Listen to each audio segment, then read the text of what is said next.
আরজিকরের সেই ভয়ঙ্কর ঘটনার ঠিক 2 বছর পর মুখ্যমন্ত্রী শুভেন্দু অধিকারীর নির্দেশে খুলেছে আরজিকর ফাইল, আবার খুলেছে।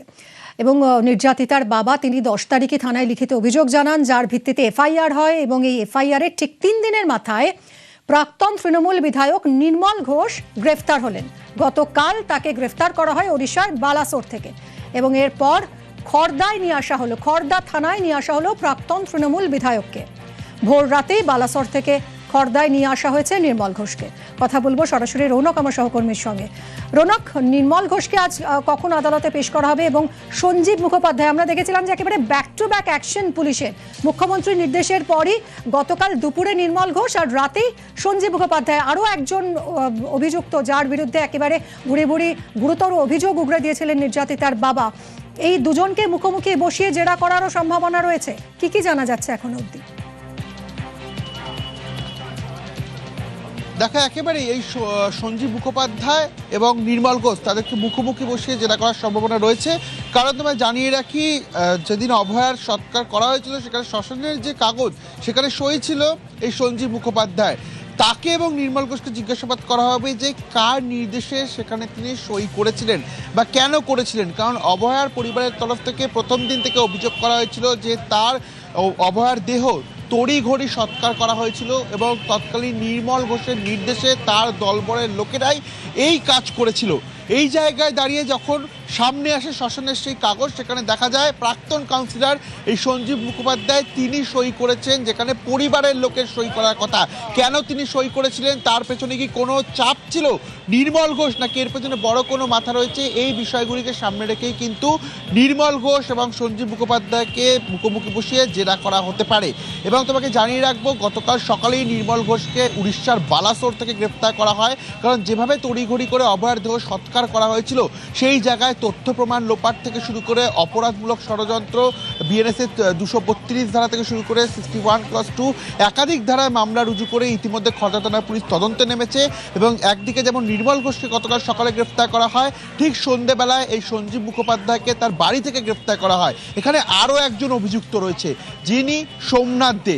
এখনও কিন্তু তিনি গা ঢাকা দিয়েছেন, তাকেও খোঁজার জন্য বিভিন্ন জায়গায় তল্লাশি অভিযান চালানো হচ্ছে। কে এই সোমনাথ দে? তৎকালীন সময় 17 নম্বর ওয়ার্ডের পানিহাটি পৌরসভার কাউন্সিলর ছিলেন সোমনাথ দে। তিনি তার দলবল নিয়ে শ্মশানে তখন হাজির ছিল এবং দেহ থাকা সত্ত্বেও কার্যত চাপ দিয়ে অভয়ার দেহ আগে সৎকার করে দেওয়া হয়, এমনটাই এই সোমনাথদের বিরুদ্ধে অভিযোগ। তার খোঁজেও কিন্তু ইতিমধ্যে খড়দা থানার পুলিশ তল্লাশি অভিযান চালাচ্ছে। তোমায় জানিয়ে রাখবো, খড়দা থানার ভেতরে ইতিমধ্যে নির্মল ঘোষ এবং সঞ্জীব মুখোপাধ্যায় তাদেরকে রাখা হয়েছে। কিছুক্ষণ পরই তাদেরকে এখান থেকে বের করে নিয়ে যাওয়া হবে ব্যারাকপুর আদালতে। এবং ইতিমধ্যে পুলিশ সূত্রে আমরা এটা জানতে পারছি, পুলিশি হেফাজতের আবেদন করা হবে আদালতে। কারণ যে অভিযোগ তাদের বিরুদ্ধে, ভুরি ভুরি অভিযোগ রয়েছে, তড়িঘড়ি সৎকার করে দেওয়া হয়েছিল অভয়ার দেহ এবং তথ্য প্রমাণ লোপাটের অভিযোগ, যাতে দ্বিতীয়বার করে ময়নাতদন্ত না হয়। এই কারণেই কি তাহলে এইরকমভাবে তড়িঘড়ি দেহ সৎকার করে দেওয়া হলো? এরকম একাধিক অভিযোগ সামনে আসছে। গত 10 তারিখে অভয়ার বাবা লিখিত অভিযোগ দায়ের করে খড়দা থানায় এবং মুখ্যমন্ত্রী ঘোষণার 3 দিনের মধ্যেই নির্মল ঘোষ, সঞ্জীব মুখোপাধ্যায় তাদেরকে গ্রেফতার করলো খড়দা থানার পুলিশ।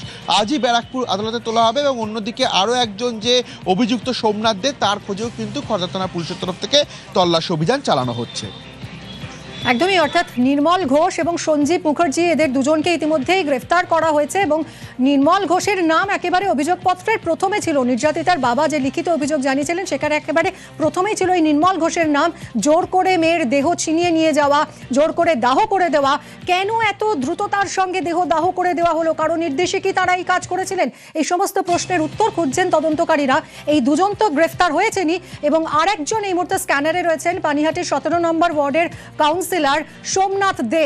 এখনো পর্যন্ত স্ক্যানারে রয়েছে, একে খুঁজছেন তদন্তকারীরা। এই দুজন যাদেরকে গ্রেফতার করা হয়েছে, সঞ্জীব মুখার্জি এবং নির্মল ঘোষ, তাদের আজ ব্যারাকপুর মহকুমা আদালতে তোলা হবে আর কিছুক্ষণের মধ্যেই। এবং সঞ্জীব মুখার্জি নির্মল ঘোষকে মুখোমুখি বসিয়েও জেরা করার সম্ভাবনার কথাই জানা যাচ্ছে। অভয়ার দেহ তড়িঘড়ি দাহ করার ফল কি হয়েছে? তৎকালীন কলকাতা পুলিশ যে তথ্য প্রমাণ, ফিজেরা, ফরেন্সিক এভিডেন্স সংগ্রহ করেছিল, এই তদন্তে সেটাই একমাত্র ভরসা। অপরাধের 24 ঘন্টার মধ্যে দেহ দাহ হয়ে যাওয়ায় দ্বিতীয়বার ময়নাতদন্তের কোনো সুযোগই ছিল না। কেন্দ্রীয় এজেন্সির নতুন করে তথ্য প্রমাণ সংগ্রহের আর কোনো সুযোগ ছিল না। সাজাপ্রাপ্ত সঞ্জয় রায় ওই অপরাধের আরও এক জীবন্ত প্রমাণ, কারণ ঘটনাস্থলে তার উপস্থিতির প্রমাণ রয়েছে। সঞ্জয় সন্দেহভাজন, সঞ্জয় অভিযুক্ত সাজাপ্রাপ্ত, আবার সঞ্জয় নিজেও এক প্রমাণ।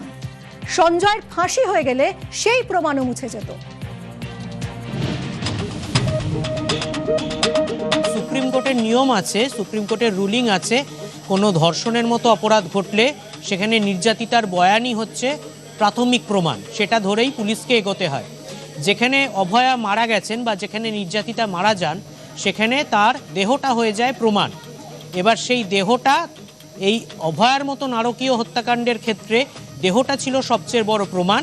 24 ঘন্টা, অপরাধ ঘটার 24 ঘন্টা কাটার আগেই সে দেহটা দাহ হয়ে গেল। আমরা বলতে পারি প্রমাণ মুছে দেওয়া হলো কিনা সেটা এখন তদন্ত সাপেক্ষ, এটা নির্মল ঘোষকে জেরা করে তদন্তকারীরা জানতে পারবেন, কিন্তু প্রমাণটা মুছে গেল। তাহলে কি রয়ে গেল?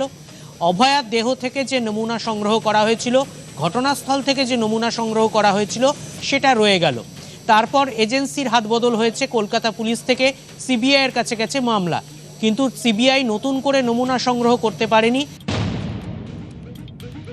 এই যে তড়িঘড়ি একটা ময়নাতদন্ত করা হচ্ছে, সেই ময়নাতদন্ত কতটা নিখুঁত হয়েছে সেটা কিন্তু একটা প্রশ্নের চিহ্ন থেকে যায় তাতে, এবং ময়নাতদন্তের ভূমিকা একটা ক্রিমিনাল ট্রায়ালে অত্যন্ত গুরুত্বপূর্ণ, কারণ ময়নাতদন্ততেই বোঝা যায় কজ অফ ডেথ।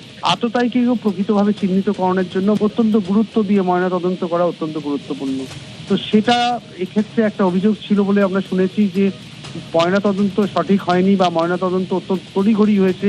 দ্বিতীয়বার ময়নাতদন্ত করার সুযোগ পাওয়ার আগেই দেহ দাহ হয়ে যায়। ময়নাতদন্ত যদি প্রকৃত না হয় তাহলে অবশ্যই কিন্তু সেখানে একটা সন্দেহ থেকে যায়। এরকম একটা জঘন্যতম অপরাধ যার একটা স্পর্শকাতর বিষয় আছে, সেখানে দেহটা তড়িঘড়ি দাহ করা হলো কেন, সে নিয়ে আন্দোলনরত ডাক্তাররা প্রথম দিন থেকে প্রশ্ন তুলছিলেন।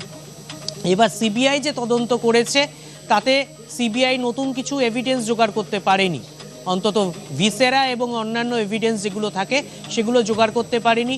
যা কলকাতা পুলিশের তদন্তকারী দল প্রাথমিকভাবে জোগাড় করেছিল তার ওপরেই তদন্ত করতে হয়েছে। কলকাতা পুলিশ যাকে চিনিয়ে দিয়েছিল অপরাধী হিসেবে, সেই সঞ্জয় রায় ছাড়া দ্বিতীয় কোনো অপরাধীকে পায়নি, কারণ অন্য কোনো এভিডেন্সও সিবিআই পায়নি। আর নির্মল ঘোষকে তদন্তকারীরা জিজ্ঞেস করতে পারেন তার এত তাড়া কিসের ছিল, তাকে কেন এত তড়িঘড়ি এত জোর করে অভয়ার দেহটাকে পুড়িয়ে দিতে হলো, বা বলা যায় এভিডেন্সগুলো এইভাবে নষ্ট হয়ে গেল। এভিডেন্সগুলো দ্বিতীয়বার খুঁজে দেখার, দ্বিতীয়বার ময়নাতদন্ত করার আর সুযোগ রইল না। যদি কেউ প্রমাণ লোপাট করে সেখানে আমাদের বিএনএস এর স্পেসিফিক সেকশন 238 সাবসেকশন রয়েছে, যেখানে ক্লিয়ারলি বলা হয়েছে যে ডিস্ট্রাকশন বা এগুলো করলে আমাদের কেস হবে, এবং ওনাদের এভিডেন্স যদি আদারওয়াইজ অন্য রেলিভেন্ট এভিডেন্স বা সার্কামস্টেন্সিয়াল এভিডেন্স বা অন্য পার্টের এভিডেন্স স্ট্রং থাকে তাহলে ডিস্ট্রয় করে দিলেই যে কিছু থাকবে না এটা নয়, এভিডেন্স অনেকভাবে অনেক রকম ভাবে আসতে পারে। ভিসেরা সংগ্রহ যেটা দেহ থেকে করা হয়েছিল সেটার ক্ষেত্রে কিছু ফাঁক ছিল, কারণ ক্রাইম সিনে প্রচুর মানুষকে দেখা গিয়েছিল, যাই নিয়ে কলকাতা পুলিশের সঙ্গে সংবাদ মাধ্যমের একটা তর্ক বিতর্কর পরিস্থিতি হয়েছিল। কিন্তু যে ঘরে অপরাধটা ঘটেছিল নমুনা সংগ্রহের সময় সে ঘরে প্রচুর মানুষের উপস্থিতি দেখা গিয়েছিল, একেবারে ভিড় গিজগিজ করছিল। তাই বহুভাবে প্রমাণ নষ্টের অভিযোগ এখানে আশঙ্কা অন্তত তোলা যেতে পারে। অভিযোগ যদি তোলা নাও যায় এবং প্রমাণ যদি দ্বিতীয়বার সংগ্রহের অবকাশ না থাকে, তাহলে প্রাথমিক প্রমাণের ভিত্তিতে বা কলকাতা পুলিশের প্রমাণের ভিত্তিতে যাকে অপরাধী চিহ্নিত করা হয়েছে তার বাইরে আরেকজনকে চিহ্নিত করার সুযোগ খুব কমে যায় সিবিআইয়ের কাছে, মানে তদন্তটা সীমাবদ্ধ হয়ে যায়। পোস্টমর্টম হলে পরে আবার নতুন করে কমিটি তৈরি হতো, তাড়াহুড়ো করে করতে কোনো জিনিস করলে পরে কিছু না কিছু ভুল থেকে যায়। যে বাংলা ভাষায় যাকে গড়বড় বলা হয়, কিছু হয়তো ছিল যার জন্যে এটাকে তাড়াতাড়ি পুড়িয়ে দেওয়া হলো। তা নইলে হয়তো এটার পোস্টমর্টম দ্বিতীয়বার করলে পরে আমরা আরও কিছু জানতে পারতাম। সেক্ষেত্রে ইচ্ছাকৃতভাবে তদন্তটাকে সীমাবদ্ধ করেছিল কিনা, না তদন্তটা ঘটনাচক্রে সীমাবদ্ধ হয়ে গেছিল, সেটাও তদন্ত সাপেক্ষ। কিন্তু ঘটনা হচ্ছে সবকিছুর একটা ট্রেল থাকে, সবকিছুর একটা লেজ থাকে। নির্মল ঘোষ যিনি দেহটা তড়িঘড়ি তদন্ত সৎকার করিয়েছিলেন তিনি নিজে একজন প্রমাণ। তিনি বলতে পারবেন তিনি কোথা থেকে নির্দেশ পেয়েছিলেন বা তিনি নিজেই উদ্যোগ নিয়ে করেছিলেন কিনা।